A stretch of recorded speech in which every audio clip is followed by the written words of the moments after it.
please, because DPW was not working today. They're off. Good evening. This is a work session of the Board of Trustees of the Village of Sleepy Hollow.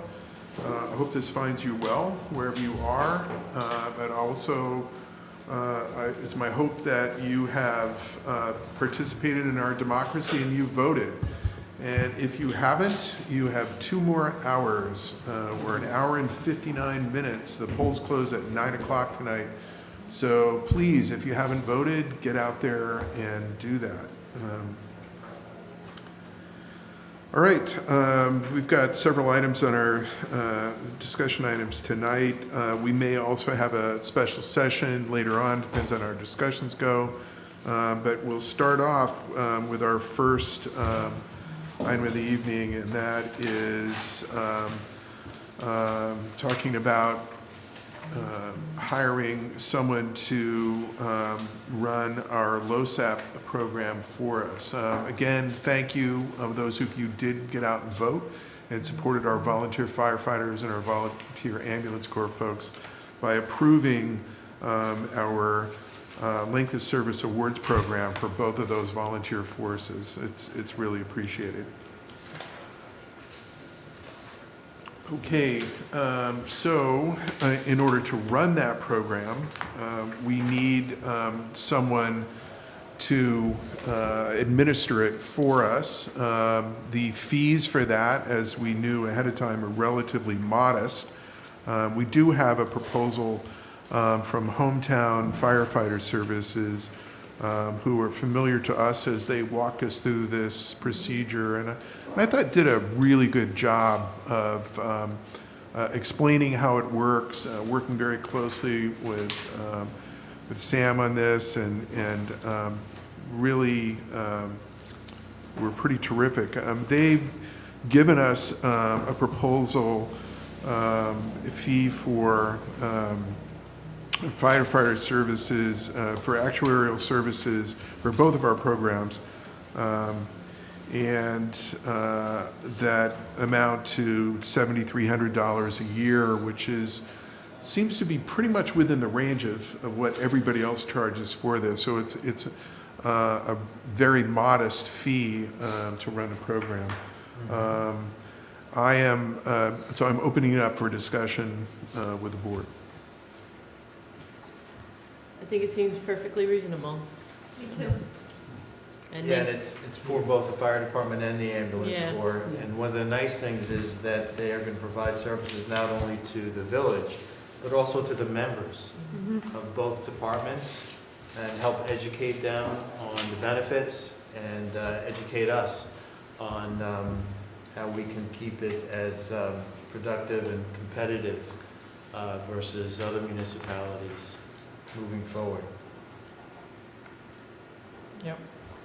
And as you said, Mayor, there were no surprises here. This was the fee that they had proposed originally.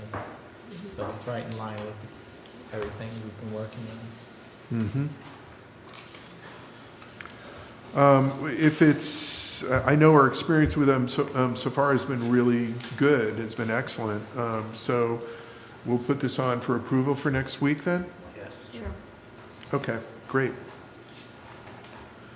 Okay, next up, one of the interesting things that we have the opportunity to do, again, with the LoSAP program, is we can make some variations in the point system that allows a year of service to count for each member. And one of those things that we can do is recognize extraordinary years like the one we're living through right now, where the COVID-19, coronavirus, the pandemic, whatever you wish to call it, has really made for pretty extraordinary times, and it changes a number of the things that people could have done in a normal year and were unable to do. So we have the opportunity to say, look, let's allow us to award points for folks who really came out and worked that are not necessarily there. So if there's a maximum number of points, for example, that you can earn by going to active calls, maybe there's a way that we can add more points for that. I mean, I'm thinking about our ambulance corps in particular, that the number of calls they had were, seemed like it was really extraordinary. And a pretty harrowing kind of experience to be out there in this, on top of that emergency service. So just wanted to kick that discussion off. So we have some suggestions about what some of those variations might be.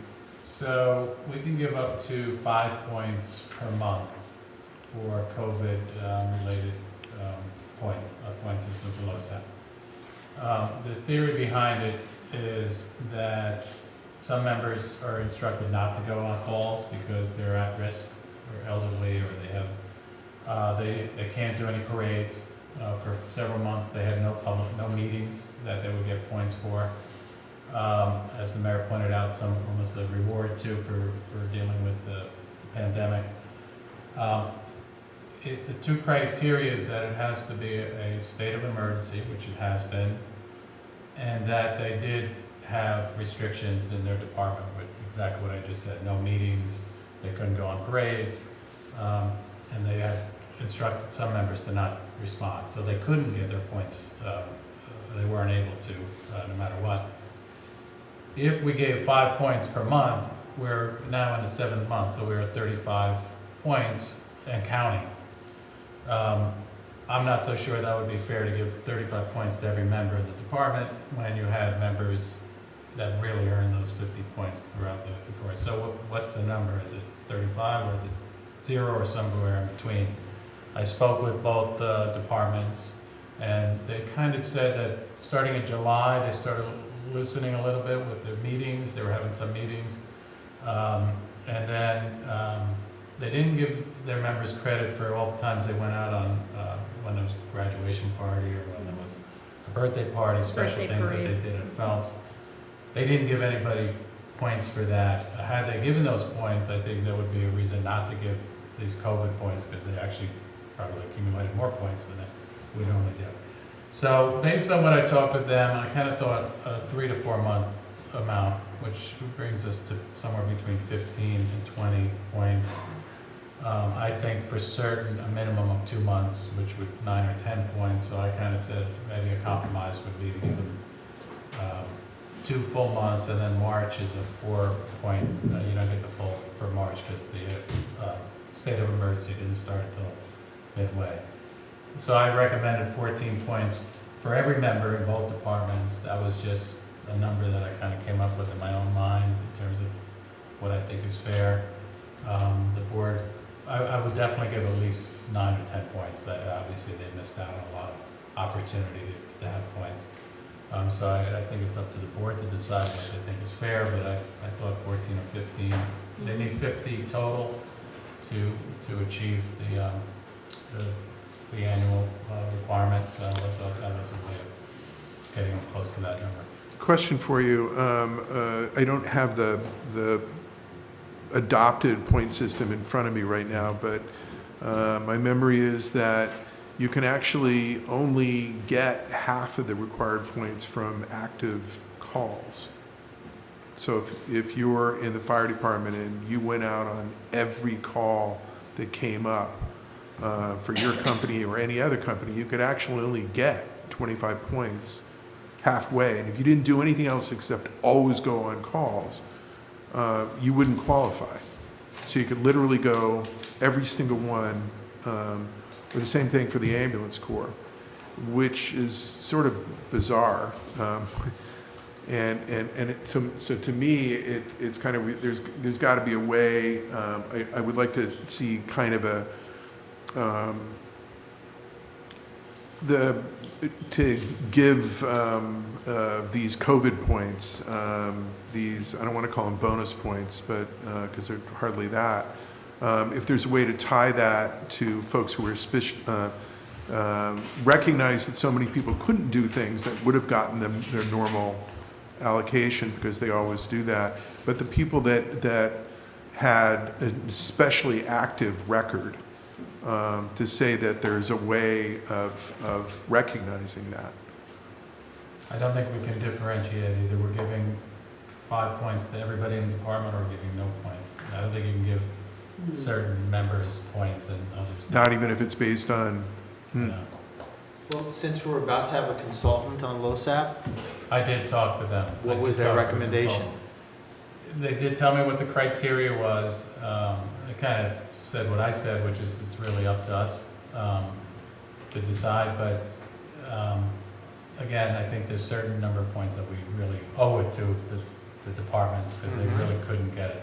But they told me exactly what I just said, that it has to be for the entire department. Which brings me to the other point, is that we do have, you know, out of 30 members in the ambulance corps, 10 of them did a majority of the calls, you know. I'm just throwing out numbers, but is it fair to those 10 to give everybody all 30 points when the other 20 didn't even, you know? So I think there's a number that's fair to those people, but also fair to everybody that couldn't respond. So, I thought somewhere in the 15 range. As the mayor pointed out, you can get up to 25 for calls through parades and through being an officer, or even attending the fireman event that we had a few weeks ago. So those things they really missed out on, and the training and the meetings, they missed out on all that. Obviously, they didn't miss out on the opportunity for calls because we got plenty more calls than usual. But so I think there's a number there that's fair, but I don't think necessarily 35 is the number. And again, it's counting. Did you get any input from the chiefs? I did. Okay. I did. They didn't, obviously they wanted more than less. Understood, But they were fair. In terms of fair, yeah. They told me, again, that really come July, they started having meetings, in-person meetings, and things kind of softened a little in terms of their concern for the pandemic. So that's why I thought 3 or 4 months would be the number to start with. And then Good with that. Yep. Sounds good to me. and if we say 4 months, that's 20 points. If we say 3 months, it's 15. if we're counting March, you can only get 4 points for March, just because they started. So if we said 4 months, we're talking 19. Yeah, it's 14 or 19, 14 for 3 months. You know what? I'm like, man, this has been a really tough year for everybody. And it's like our volunteers were out there for everybody else. And I mean, it's like, to me, it's like, man, we don't do 4 months. There, come on. Let's do the 4. And this is the first year of the program. We're getting started late. It's like, these ladies and gentlemen did extraordinary work, and we should recognize that. And we have many times, and here's a way it's a little bit more concrete for us to recognize that. So I'm 1 vote, but I would say let's do 4 months and 19. It's fine with me. Yep, I agree. Fine with me. Okay, great. Thanks, folks. We're going to move to Trustee Gebler. Yep. Is going to kick off our discussion about the Route 9 traffic study. Yep. So the study was completed in 2018, maybe? I'm not exactly sure, but at this point, we're being asked to pass the resolution on the study, just acknowledging it. 4 other villages have already done that. Hastings, Dobbs, Irvington, I think, and Terrytown. I sent everybody a link to the actual study and also copies of the resolutions that the other villages had passed. And just keeping in mind that, of course, every village is unique, and so they've tailored their resolutions to their own needs, which I suggest we do also.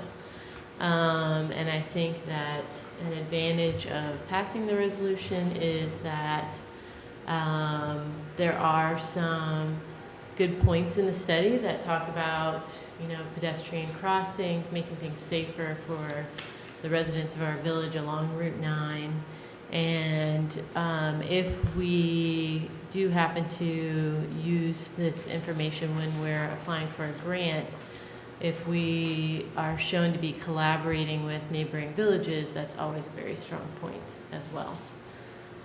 So that's my rundown on the resolution that we're talking about. So what does passing a resolution commit us to? Basically, you're acknowledging the study and you're saying that you understand that the study encompasses, the different intersections and ways of transportation through our village along Route 9. And you are saying that you can point out what you feel is beneficial to our village that's in the study that we'd like to pursue.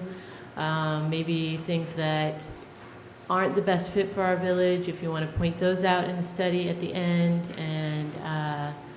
And yeah, so that's it. Because we've been working with DOT for a number of years, or trying to work with DOT for a number of years, and with some modest success a few years ago when they finally reduced the Route 9 from the hospital to the Old Dutch Church to 2 lanes most of the way in the turn lanes, which I thought was a huge improvement in safety. Absolutely. And one of the things that I'd very much like to see is continuing that 1 lane with turn lanes from that intersection up to the intersection here at the top of Beekman. And for many obvious reasons. And the study doesn't really call for some of the same things that we've been advocating. So if we're acknowledging that the study is there and that it has important elements, we also need to acknowledge that the study is of Route 9, and that's a state road. We don't control it. So there isn't anything there that we can actually decide to do on our own as a village and implement. All of it are things that come from the state. So that means we need to be really, really sure that our message to the state is consistent, and that there are things that are in the study that are not consistent with some of the things that we've been advocating for over the years. Absolutely. And I think that when you look at the resolutions from the other villages, you see that that's exactly what they've done. There are things that are maybe in the study that they didn't necessarily feel was a good fit for their village, and so they included that in their resolution. And so then I think you can kind of take the things that are a good fit for us, and it's another document that was collaborated on with several other villages, and you can take that to the state and say, this is another piece of the puzzle, another reason why we feel this is something that the state should do on Route 9. Okay. Do you have a draft for us to? I don't have a draft resolution. Basically, when you look at each village's resolutions, the beginning part is almost identical.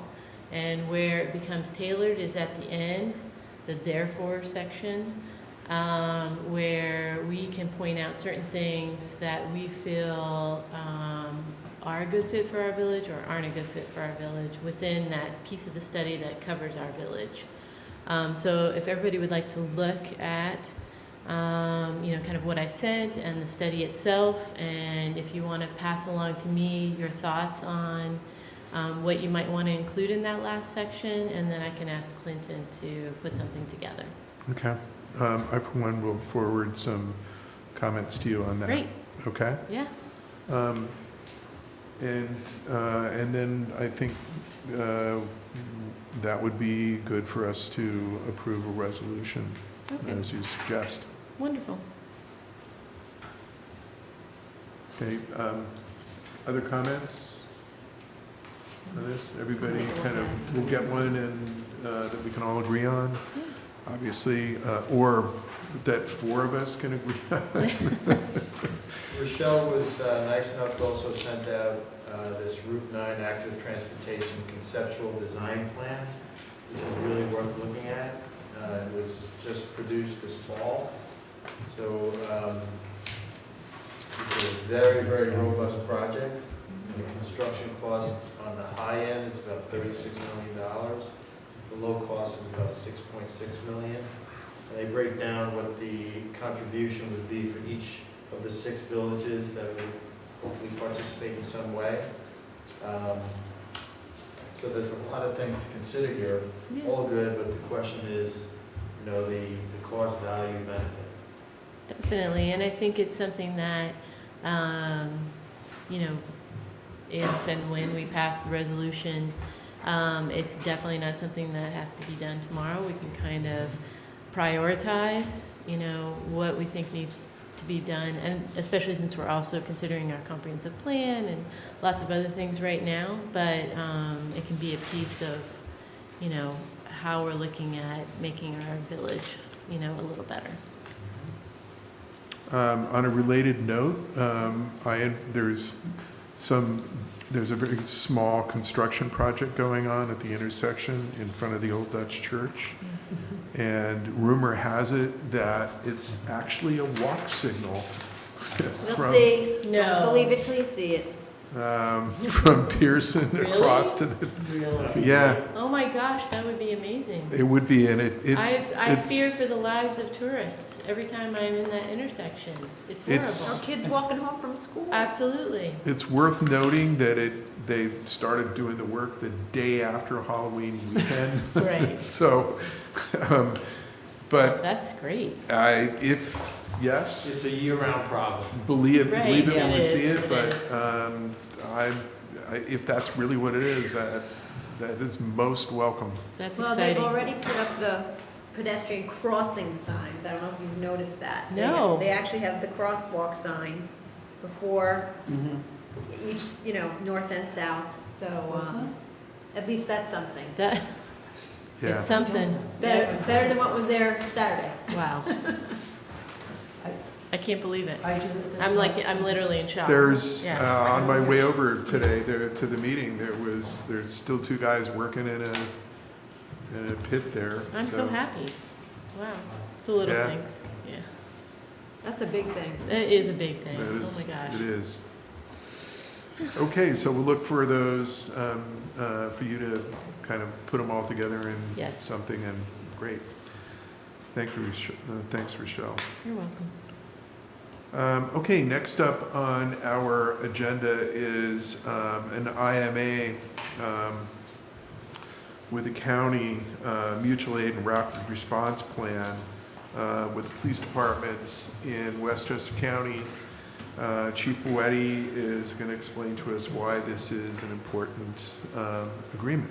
Yes, this comes up for renewal every 5 years, and it's our intermunicipal agreement between the county and the other municipality, police departments in Westchester County, where if we have an event where it requires additional staffing and rapid response, other municipalities will come and help us. And the main premise behind it is that we're responsible for our own officers, and each municipality is also. So in the unlikely event where officers become injured, here in Sleepy Hollow, it'd be their responsibility of their villages to file the workers' compensation. So it's not to burden that one municipality so much. There were some operational and logistical changes in it, but as far as the responsibility is still the same. Okay. In all the other county, everybody's doing the same thing? Yes. Okay. And council has had an opportunity? He has a copy of it, yes. Okay. And your recommendation is that we renew this agreement? Yes. Questions for the chief? I guess the only thing I'd ask in light of what we've been experiencing with COVID and the extra precautions, is anything included for protocol with that?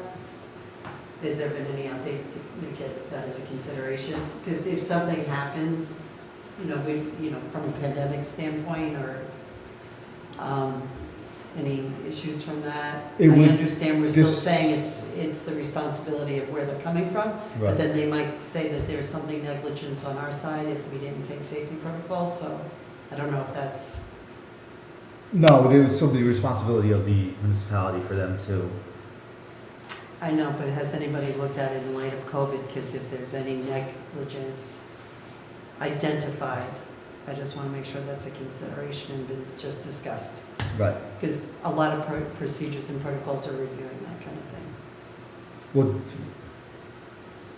that would be on a case-by-case basis per the response. If there was some kind of COVID response, say, to the hospital, they would only be able to send their officers that had the proper PPE to go into the hospital. No, I That's sort understand. Maybe I'm not understanding exactly what the agreement is, but where I'm coming from is that people are sending in their backup or help, right? So if something happens to them in our area, and then they identify we were negligent in something that had anything to do with safety protocol, then they might be able to have any kind of suit or anything and have us be responsible for something because we didn't have certain procedures in place. It's- So there could, so I'm looking to just make sure if any, as we're looking at contracts and agreements, that these things are being identified as a procedural thing. COVID definitely was not mentioned in it. Okay. Basically, what it's saying is that if the officer gets injured or whatever, their Mhm. municipality will take care of them. If they act negligently also, the officer, Okay, that municipality is responsible for their actions also. okay. Okay.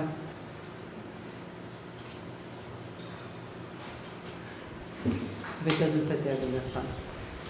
Is that, I'm sorry. If it doesn't fit in this agreement and it's been reviewed, then that's fine.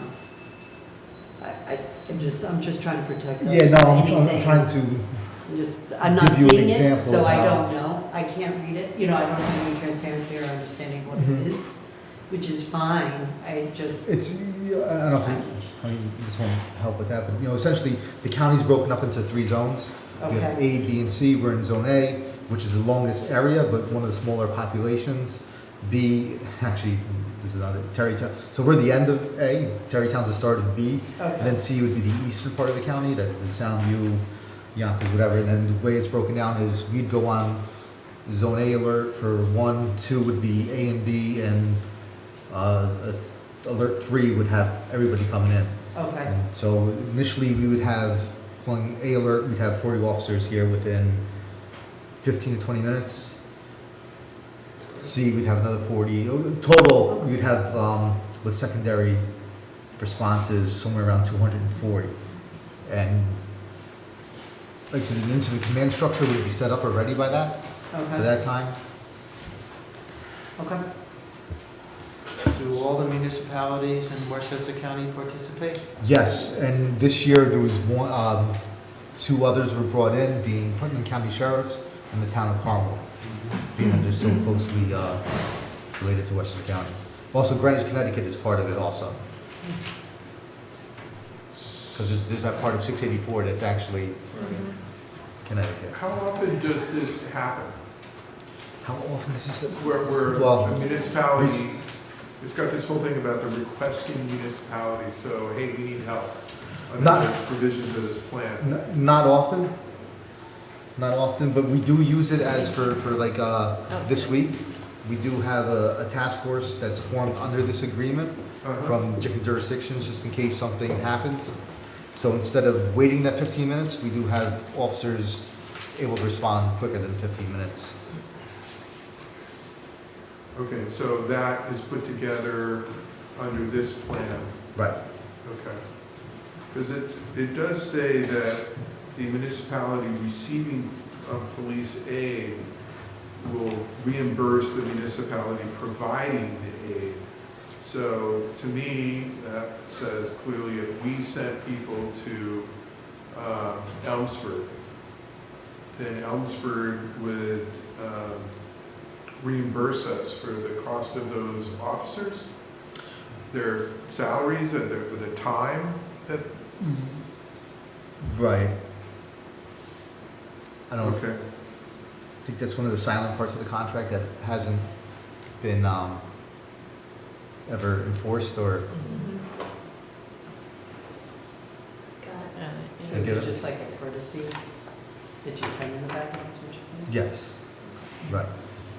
So it actually says, if we sent folks over there, or they sent folks here, if they sent folks here, we'd be obligated to cover their expenses, If they sent them here. including salaries and other expenses, if they came here. And same thing if we did it there, but in your experience, nobody's ever done that? Not You just in- said there's an understanding that with mutual aid? Not in 18 years. And remember, if it's anything major, usually FEMA would come in as far as the reimbursement. Mhm. So how do you plan for this? Obviously, it's an emergency, so they're hard to plan for. But let's say our police department was needed somewhere else. That means we don't have anybody here in Sleepy Hollow unless, you know, there's a emergency backup plan for And- something like this occurring.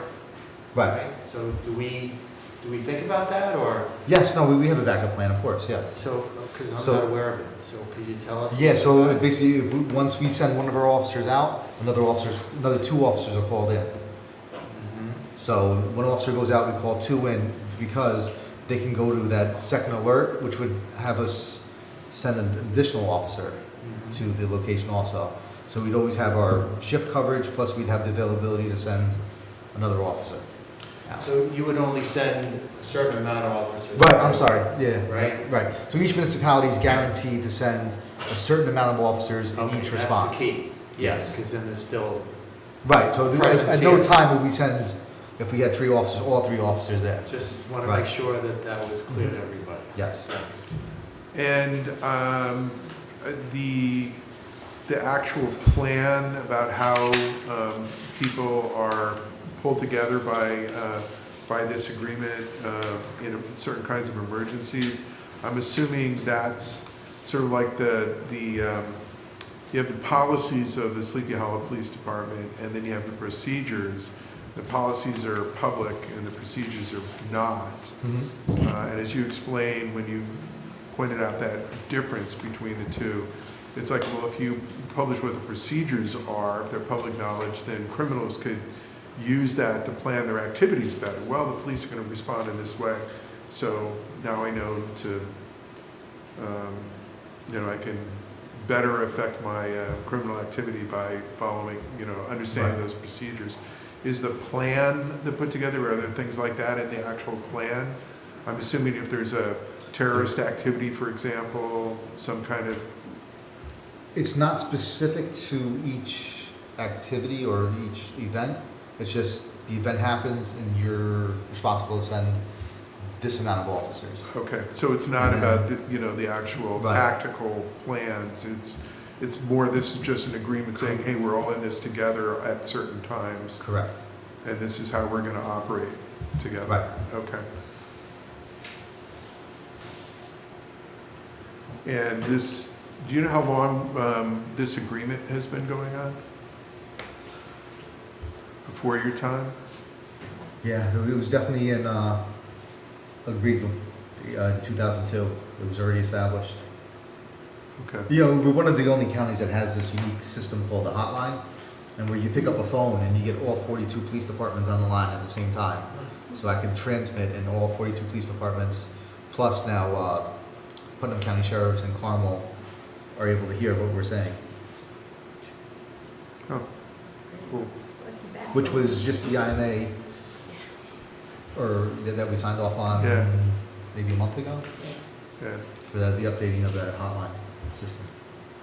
And this goes through 2025? Right.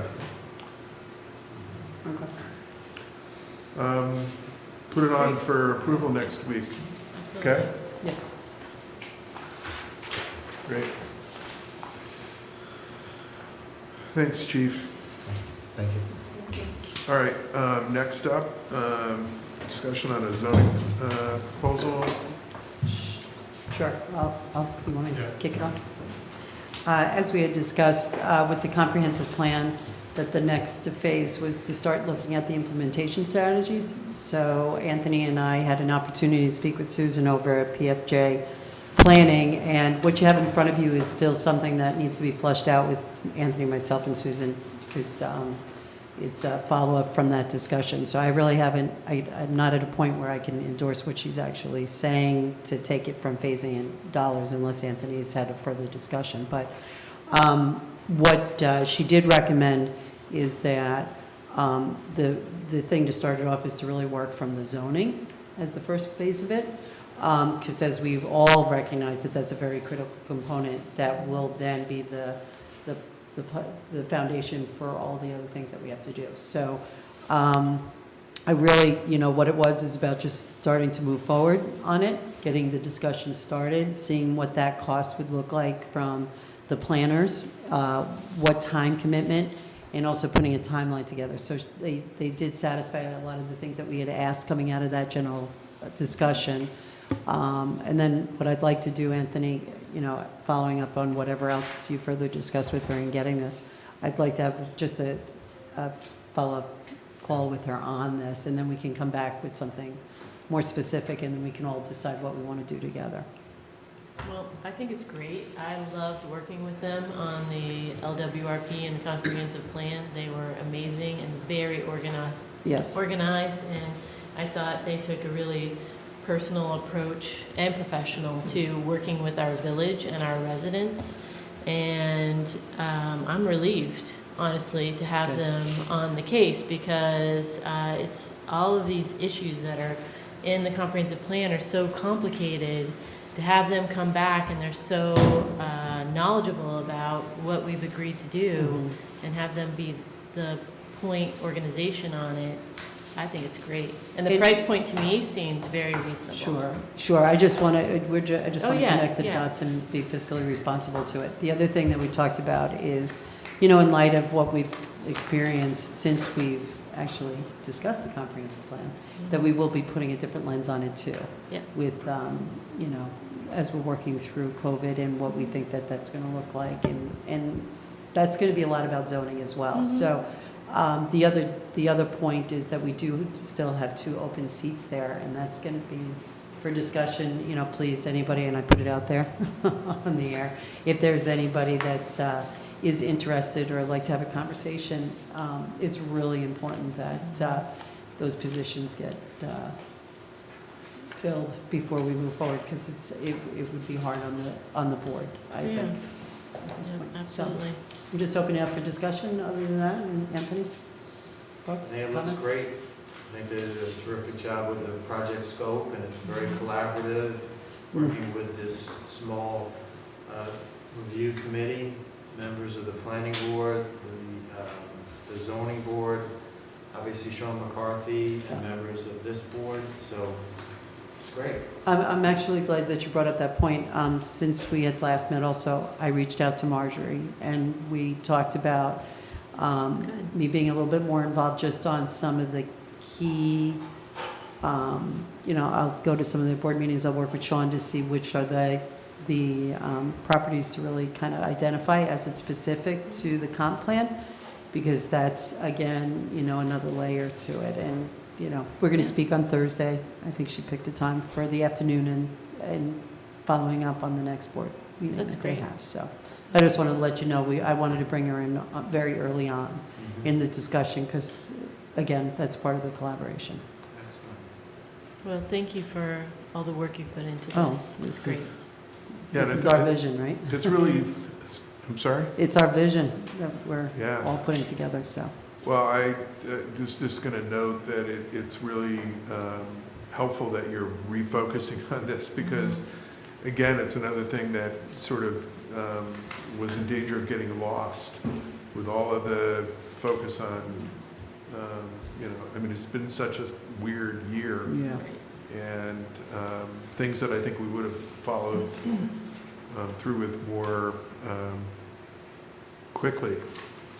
So we're getting refocused. And, Yeah, and I agree. that's We have terrific. we have the Thanks. right partner. So I'll give you an update as we move further along. Thank you. Great, Great. thank you. Thanks. Thank you, Susan. Okay, we have another discussion item, really two, but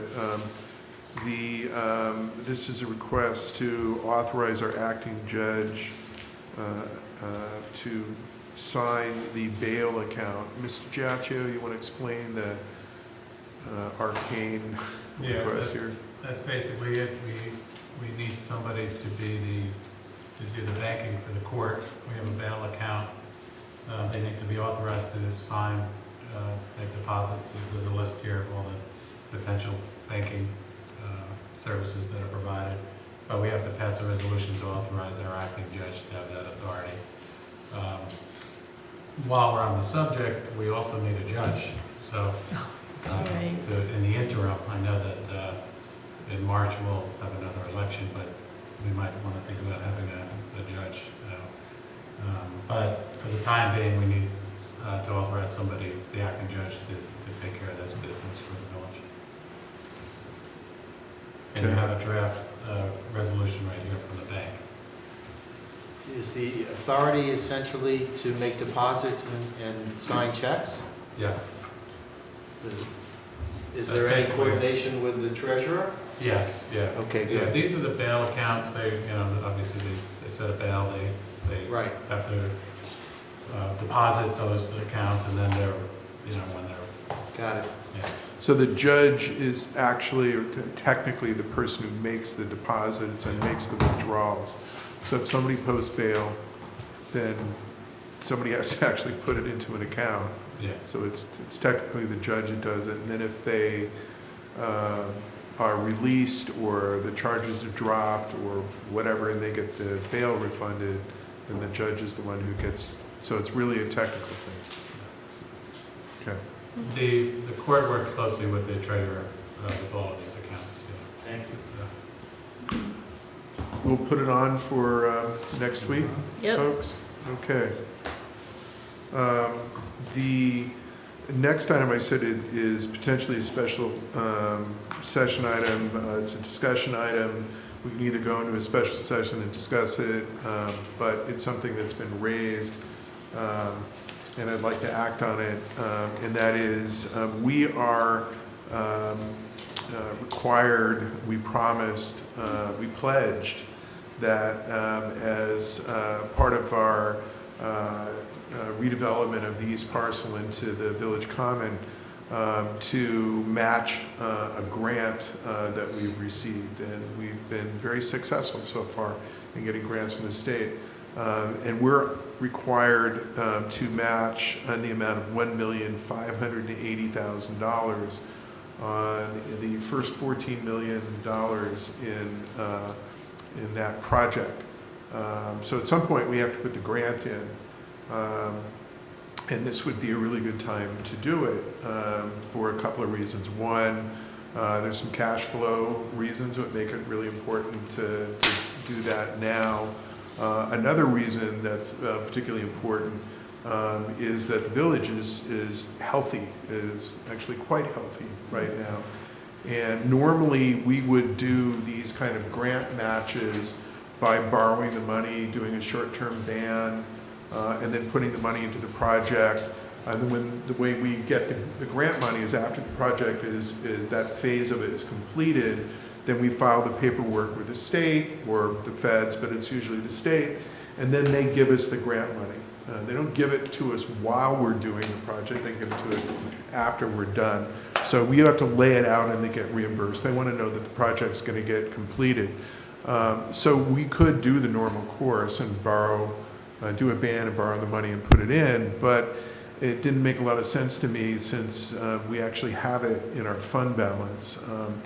And our fund balance, as of the end of our last audited financial statement, was perhaps too healthy. We were at $5.3 million, and one of the things that our auditors have said to us is, there's a range. You want to have more than 5% of your annual expenditures in your fund balance, but not really more than 15 or 20%.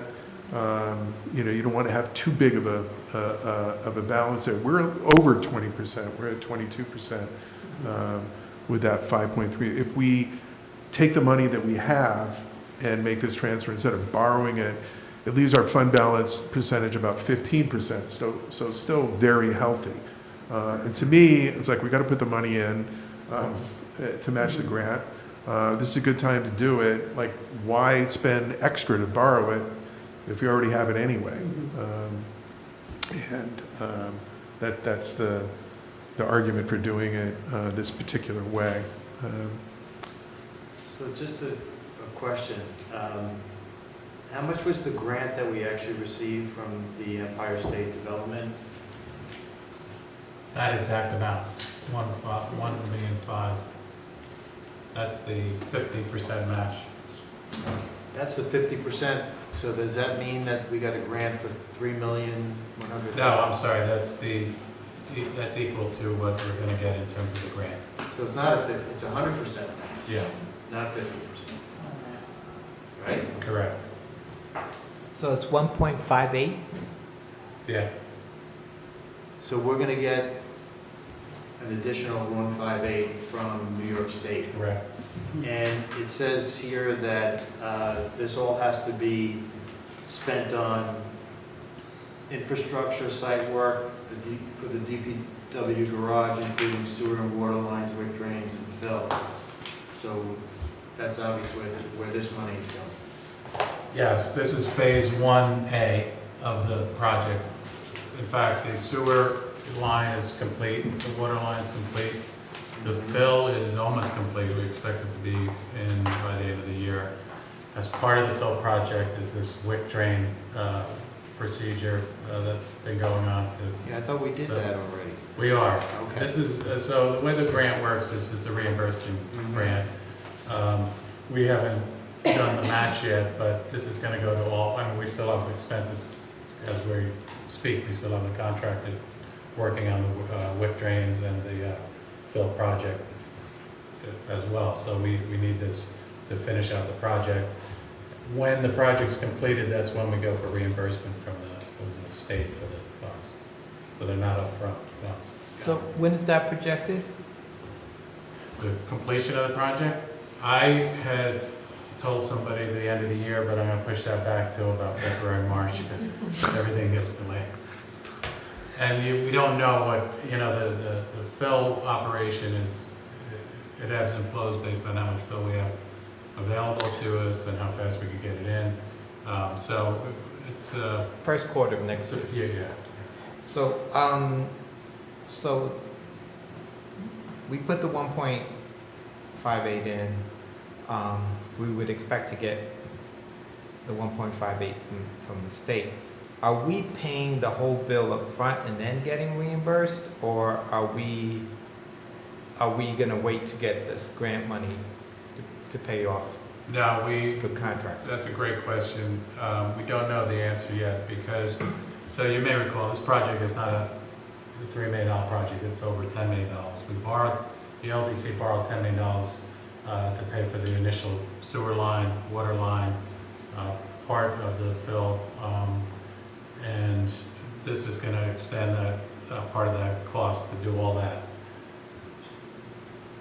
It depends how long it's going to take for the state to get us the money to finish the project with the grant money. It may be, and I know the LDC is considering doing some more financing, so it may be that the board might have to authorize kind of a temporary loan to cover the cost of that, of what the state, we're waiting for on the state. We don't know how long it's going to take to get reimbursed from the state. It's taking much longer to do things with the state right now, so. But that's down the road, and when that ever happen, we might just get the reimbursement and that can pay off the rest of the project.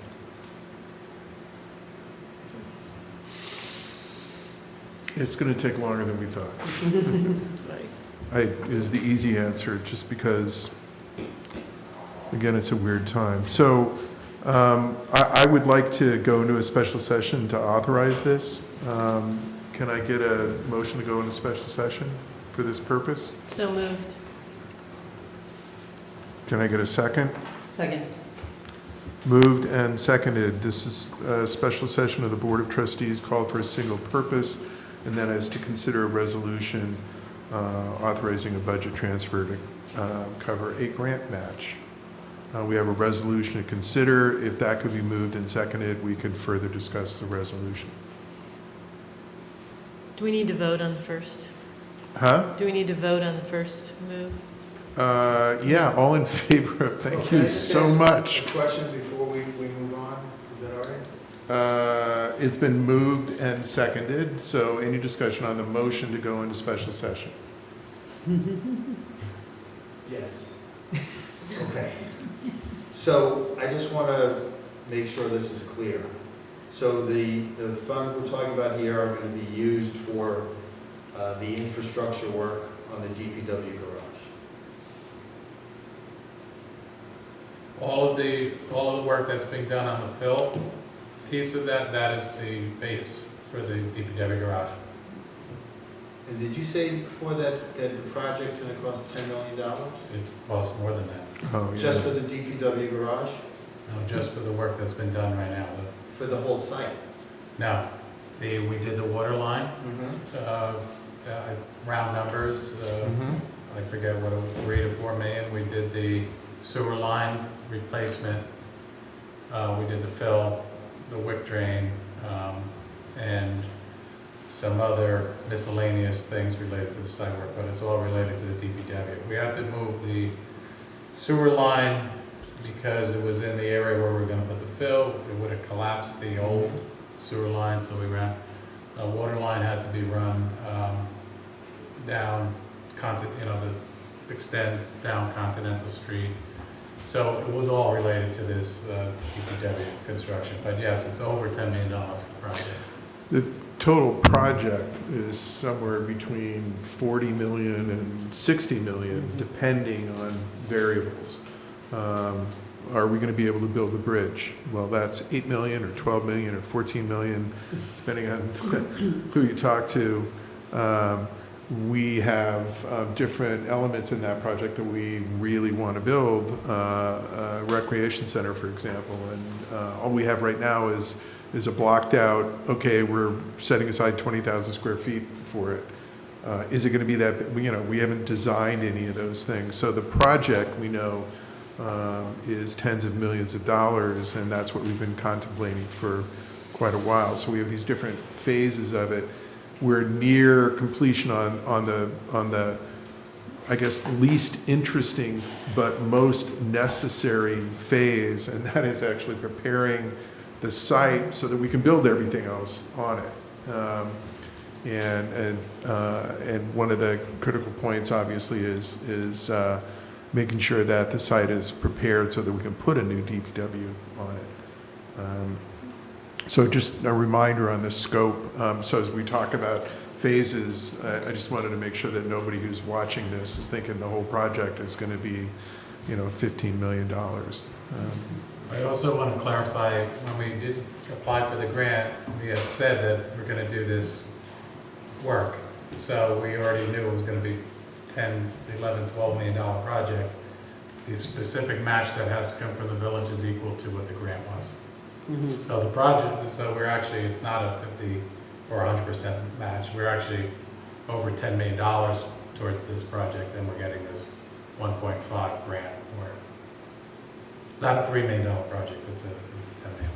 And that was the basis for getting the grant. It was much larger construction project. Right. The resolution, though, where I'm getting hung up is that it says DPW garage. It is Related to- the DPW garage. And everything that's. And everything else, because we're not going to be spending that much money on the DPW garage. When you mentioned the larger project, there's so many other things that we're hoping to do there. Right? It's site work related to the DPW garage. It's not the actual garage construction. And at this point, the next phase for us is going to be engaging an architect and an architectural firm, probably, and designing that DPW site and the other structures, or at least the space for the other structures on that same elevated site.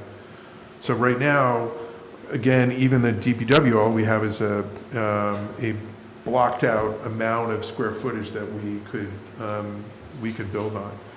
And what we have to do is decide how much of that we need and exactly what the purpose of those structures or space is going to be. So that's going to be something that comes from engaging an architect. So just a quick question. If the project is 10 plus million, right? And we're getting a grant from the state for 1.58,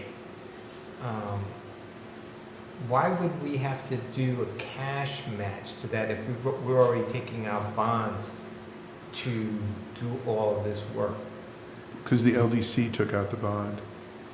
Remember, one of the reasons we're doing this through the LDC, first of all, the LDC owns the property. We don't. We control the LDC, but the LDC actually owns the property. One of the other major reasons is it's financially advantageous to us to have the LDC do the work instead of having the village work. There's certain requirements that the village would be that the village must adhere to for these kinds of projects. So you could look at the financing on this, for example, and say, well, you know, the village's credit rating right now is spectacular. And bond rates are really low, just like interest rates are low. And, you know, why don't we just bond the whole thing for the village? You know, it's a good time to borrow the money. Versus borrowing the money, having the LDC actually float a bond, which is slightly more expensive to do the bond than actually the village to do one. If you look at the difference in cost and actually doing the work, it's way better to have the LDC to do it. Right. So you're looking at a 15% plus differential in the cost of doing the work, which more than makes up for the difference in the financing costs. Yeah, I guess the only other thing that we could have considered would have been like, since you said money is so cheap right now, right, is, you know, if we wanted to have a specific percentage in the fund balance, say, you know, you estimated like 15%, say if we wanted to have like 18%, you could theoretically, you know, use part of the fund balance to pay the grant, and then we could bond the rest. But was that considered at all, or? The issue is that we can't, the village would have to take back the property. No, I'm talking about just for the match. Like, we could take out our own loan for the grant. Then we'd have to pay interest. We'd have to pay interest on it. Yeah. And this way we don't. We could do a ban for, you know, at 1% or whatever for $1,580,000. And that's a practice that we have followed in the past at various times. And my point was simply, we actually have the money. So why should we pay extra the cost of the interest and actually the cost of issuing the ban when we have it? You know, why take on that unnecessary cost? I get that. The only reason. And the other is that we're actually overfunded right now. And how do you get to be overfunded? Well, there's a couple of ways. I believe that we're overfunded in our fund balance is too high because we have managed the village's finances exceptionally well, and we've been really careful, and we've had a couple of good winters and other things that have contributed to their not having to spend all the money that we taxed. And the other way of looking at it, somebody would say, well, no, you just overtaxed us. You charged us too much, because otherwise there wouldn't be this much money in the fund balance. Right. And I prefer the first explanation. I think that's in fact what we did. However, now that we have this sizable fund balance, we don't want to add to it. In fact, we've been told by our auditors that, you know, you're high. It shouldn't be that high.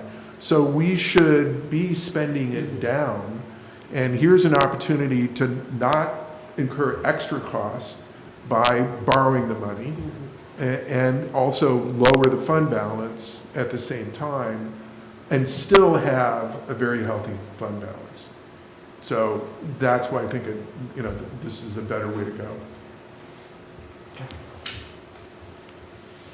Any further discussion on the motion to go into special session? Okay, all in favor say aye. Aye. Aye. Opposed, abstentions, all right, 6-0. Now we're in a special session of the Board of Trustees called for the reason, sole reason of considering this resolution on a budget transfer. So if somebody could read the resolution and we can get a second, we can discuss the resolution further. Resolution of the Board of Trustees of the Village of Sleepy Hollow authorizing budget transfer to cover grant match. Be it resolved that the Board of Trustees of the Village of Sleepy Hollow authorizes the village treasurer to complete the attached budget transfer to cover the grant match of $1,580,000 for infrastructure and site work related to the DPW garage, including sewer and water lines, wick drains, and fill from New York State Empire State Development for the Sleepy Hollow Common Project. So moved. Seconded. Moved and seconded. Any discussion on the resolution? No. Speaking for everybody? Me, No. just me. No, I'm good, thanks. All right, then, all in favor say aye. Aye. Opposed or abstentions? Resolution's approved. Thank you. Can I get a motion to end the special session, please? So moved. Seconded. Moved and seconded. I think Sam and Glenn. All in favor say aye. Aye. Aye. Aye. And our special session is ended. Our work for the evening is completed. So we'll say thank you and good night, everybody. And I would also remind folks who are watching this live, it is 8:03 by Verizon time anyway, so the polls are open for another 56, 57 minutes. If you haven't voted, please get out there and do so. And be well. Thank you.